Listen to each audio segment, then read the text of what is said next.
now I'm finding that this is more of a sponsorship, not a reward.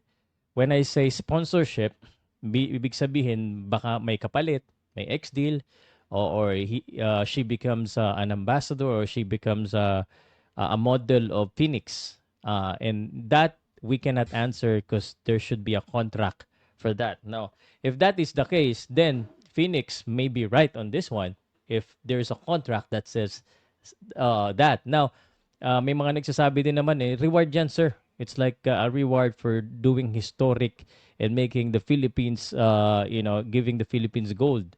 Dapat there's no condition to it. But again, it depends. Dapat makita natin sa contract kung ano ba talaga. Kung ito ba ay gift or reward lang talaga, or if this is again, next deal or sponsorship with certain arrangement. Now, I understand, syempre medyo unethical naman talaga pag binibigyan ka ng gasolina ng isa or binibigyan ka ng pera ng isa, kahit na walang kontrata, then you sign up with another brand, then parang, kaya naman, di ba? Parang ganun, di ba? So, but I understand. I understand both side. Both side has a point in this one. Ang mahirap lang kasi, yeah, there are probably certain details